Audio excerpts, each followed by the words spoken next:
یعنی ان کی فاؤنڈیشن جو ہے وہ کس چیز پر، کن چیزوں کے اوپر جو ہے ان کی فاؤنڈیشن جو ہے وہ بیسڈ ہوگی۔ اسٹوڈنٹس، آبجیکٹیو ریزولوشن کے ڈیفائن کیا گیا، یعنی فیوچر میں جو بھی آئین بنایا جائے گا اس کی جو مین فاؤنڈیشن ہے وہ کس چیز پر رکھی جائے گی؟ آبجیکٹیو ریزولوشن پر رکھی جائے گی۔ مطلب آبجیکٹیو ریزولوشن جو ہے وہ کسی بھی چیز پر کیا ہوگا، اس کا مین فاؤنڈیشن جو ہے وہ آبجیکٹیو ریزولوشن پر بیسڈ ہوگا، آئندہ آنے والا جو بھی آئین بنے گا۔ اسٹوڈنٹس، وہ پوائنٹ جو آبجیکٹیو ریزولوشن نے ہمیں بتائے، ان پوائنٹس کو ہم ہر مستقبل میں ریزولوشن جو ہے وہ اس پر بیسڈ ہوگا۔ مطلب یہ پوائنٹس جو ہیں آئندہ آنے والا جو بھی آئین ہوگا اس ریزولوشن پر ان کے پوائنٹس جو ہیں وہ بیسڈ ہوں گے۔ اسٹوڈنٹس، یہ بات ضرور یاد رکھیں کہ اسلام جو ہے ویسٹرن، یہ آئین جو تھا یہ اسلامک آئین بھی، اس کے آبجیکٹیو ریزولوشن میں اسلامک اور ویسٹرن دونوں پوائنٹس کو کمبائن کیا گیا، اور کمبائن کرنے کے بعد جو ہے وہ مین پوائنٹس جو ہے وہ اس میں اخذ کیے گئے۔ اسٹوڈنٹس، مین پوائنٹس میں سب سے پہلا پوائنٹ جو ہے ہم اگر پڑھیں تو سب سے پہلا پوائنٹ آبجیکٹیو ریزولوشن کا یہ ہے کہ sovereignty belongs to Allah. Student, sovereignty کہا جاتا ہے اللہ کی حاکمیت اعلیٰ کو، کہ سپریم پاور جو ہے وہ اللہ کے پاس ہوگی۔ اسٹوڈنٹ، آپ جانتے ہیں کہ یونیورس جو ہے، پوری دنیا کا جو یونیورس ہے وہ یونیورس مطلب کائنات کی جو حاکمیت ہے وہ اللہ کے پاس ہے۔ لیکن اسٹوڈنٹس، اگر ویسٹرن ڈیموکریسی کو لیا جائے تو ویسٹرن ڈیموکریسی میں ہم کہتے ہیں کہ اس میں لوگوں کے پاس تمام تر اختیارات ہوتے ہیں، جبکہ اگر ہم اسلامک ڈیموکریسی کی بات کریں تو وہاں پر تمام تر اختیارات جو ہیں وہ اللہ کے پاس ہوتے ہیں۔ اسٹوڈنٹ، یہ تھا پہلا پوائنٹ۔ امید ہے آپ کو یہ پہلا پوائنٹ سمجھ آ گیا ہوگا کہ پہلا پوائنٹ کیا ہے۔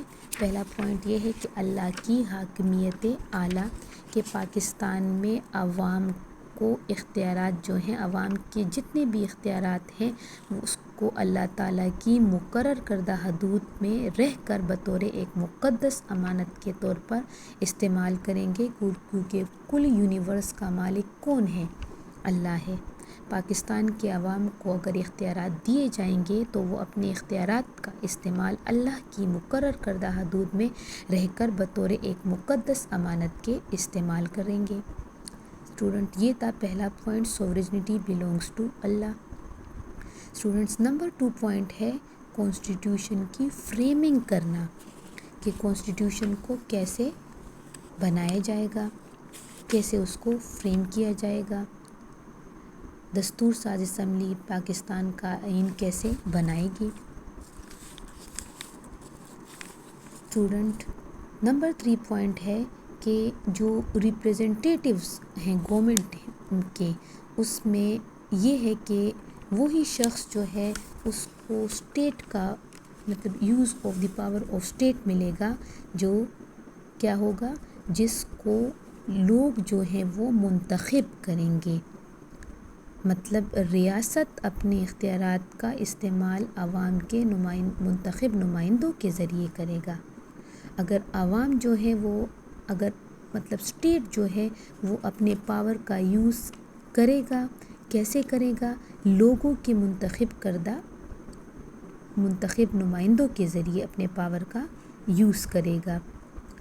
مطلب یہ ہے کہ state should exercise its power through the chosen representative. Students, number 4 point ہے کہ اسلامک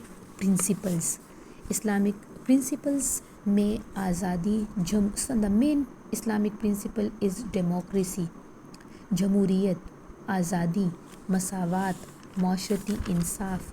ان تمام چیزوں کو اسلامی تعلیمات کے مطابق جو ہے تمام لوگ اس کو اسلامی تعلیمات کے مطابق جو ہے اس کو فالو کریں گے، اس کو فروغ دیں گے، اسلامی اقدار کو، اسلامی قدر و قیمت کو فروغ دیا جائے گا۔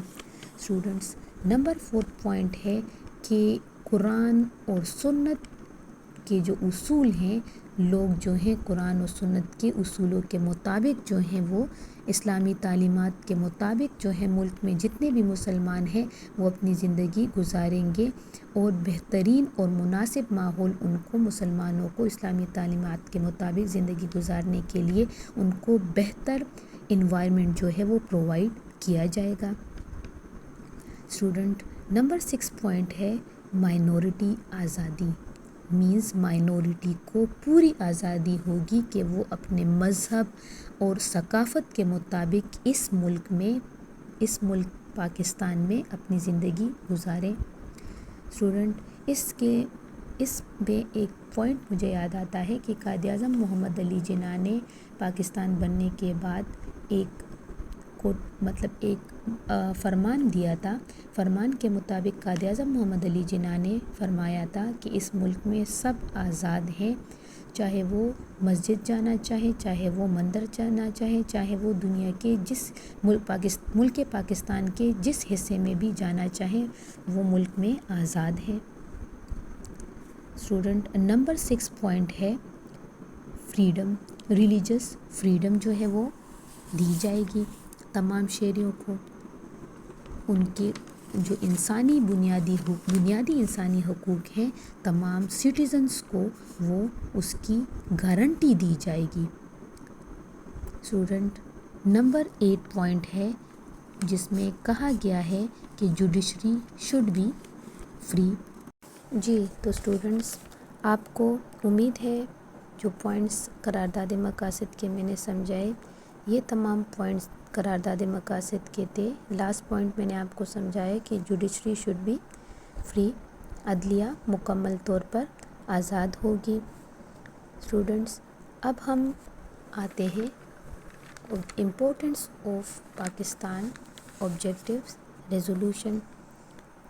اسٹوڈنٹ، قرارداد مقاصد کو پڑھنے کے بعد اب ہم قرارداد مقاصد کی اہمیت کو پڑھیں گے۔ اسٹوڈنٹس، آپ کو یہ علم ہو جانا چاہیے کہ قیام پاکستان کے بعد ملک کے لیے ایک بڑا کام آئین بنانا تھا۔ آئین بنانے کا کام دستور ساز اسمبلی کے سپرد کیا گیا۔ دستور ساز اسمبلی نے بڑی جانبداری اور بڑی جلدی سے ایک بہت بڑا اہم کام جو ہے وہ سر انجام دیا، اور وہ اہم کام ہمیں قرارداد مقاصد کی شکل میں ملا۔ اسٹوڈنٹس، قیام پاکستان کے بعد قرارداد مقاصد کو جو 12 مارچ 1949 کو جو قومی اسمبلی ہے، دستور ساز اسمبلی ہے، اس نے جب منظور کروایا تو اس کے ملکی تاریخ میں یہ بڑی اہم قدم کی اہم سنگ میل کی حیثیت رکھتا ہے قرارداد مقاصد۔ اسٹوڈنٹ، جیسا کہ میں نے آپ کو کہا کہ اب ہم پڑھیں گے قرارداد مقاصد کی اہمیت، تو میں نے آپ کو ایک اہمیت تو یہ بتا دی کہ ملک کی تاریخ میں قرارداد مقاصد بڑی اہم قدم کی حیثیت رکھتا ہے۔ اسٹوڈنٹس، اس اہمیت کا ہم اندازہ جو ہے امپورٹنس سے ہم اس دو اہم امپورٹنس جو ہے اہمیت جو ہے اس سے اس کا ہم اندازہ لگا سکتے ہیں کہ کیسے اس کی پاکستان کی یا ملک کی تاریخ میں قرارداد مقاصد کی اہمیت ہے۔ اسٹوڈنٹس، قرارداد مقاصد کی اہمیت کو ہم دو باتوں سے اچھی طرح جان بھی لیں گے، پہچان بھی لیں گے، اور ہمیں قرارداد مقاصد کی اہمیت کی سمجھ بھی آ جائے گی۔ اسٹوڈنٹ، اس کی اہمیت کا اندازہ ہم ان دو باتوں سے لگا سکتے ہیں۔ پہلی بات یہ کہ بعد میں قرارداد مقاصد کے بننے کے بعد میں جتنے بھی آئین بنے، مطلب میں نے آپ کو پچھلے جو میں ہمارا لیکچر تھا میں نے آپ کو بتایا کہ 56 میں بھی آئین بنا، 62 میں بھی آئین بنایا گیا، 73 کا آئین بھی بنایا گیا۔ We are still following the 1973 constitution, میں نے آپ کو پچھلے لیکچر میں بتایا۔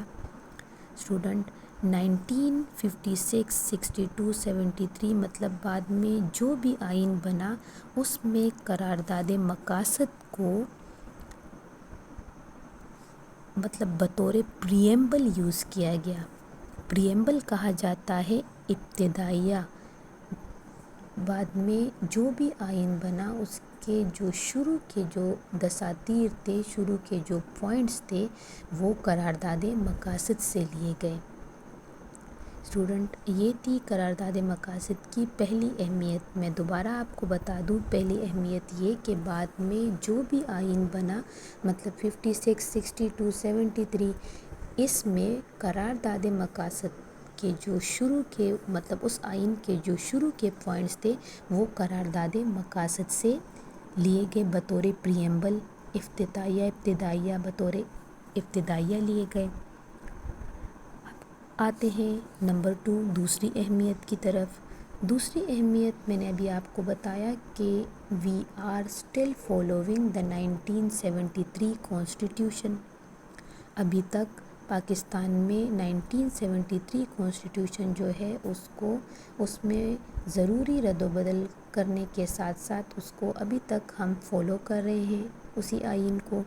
تو دوسری اہمیت یہ ہے کہ 1973 کے آئین میں ایک تبدیلی لائی گئی.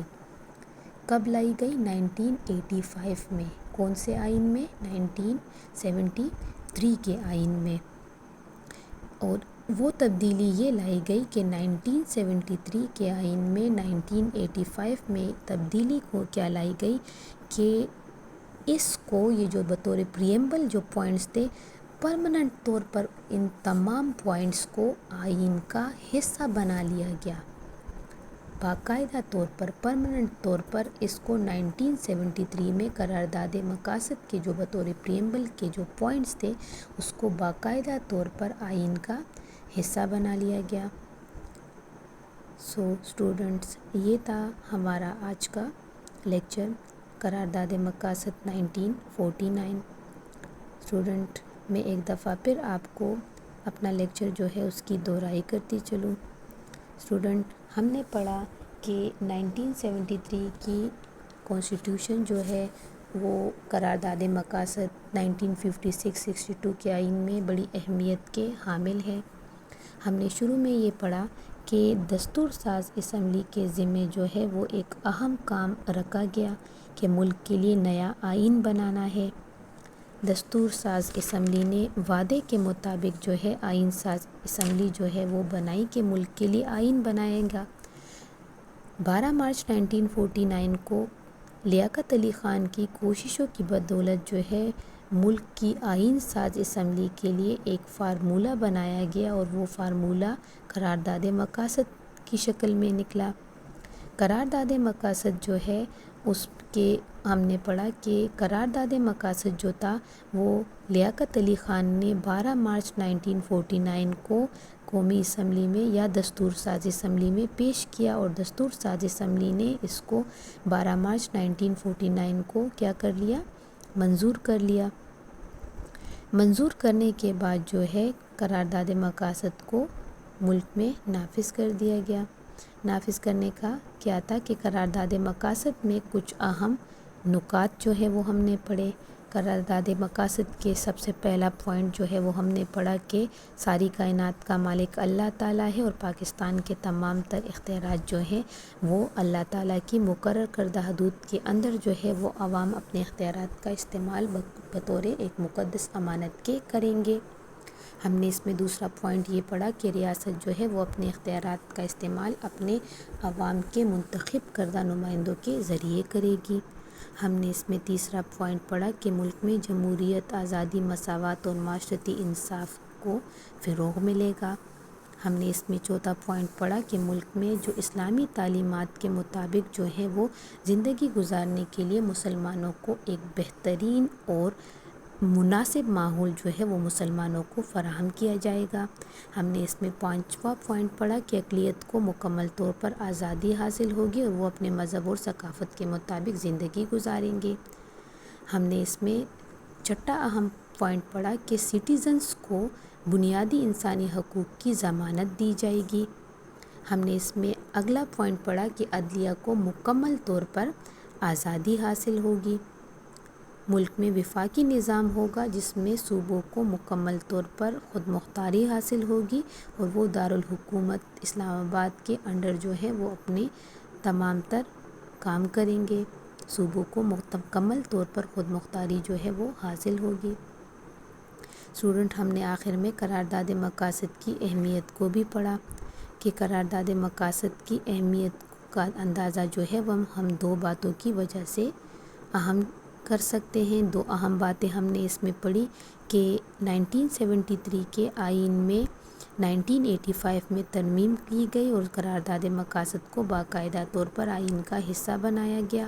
دوسری اہمیت ہم نے اس میں یہ پڑھی کہ تمام تر آنے والے جتنے بھی آئین تھے اس میں قرارداد مقاصد کو بطور پریمبل جو ہے وہ یوز کیا گیا۔ امید ہے اسٹوڈنٹ دہرائی کرنے کے بعد آپ کو میرے لیکچر کی سمجھ آ گئی ہوگی۔ If you have feel any confusion, you will discuss it with me in online class. Inshallah, we will take it in on Zoom.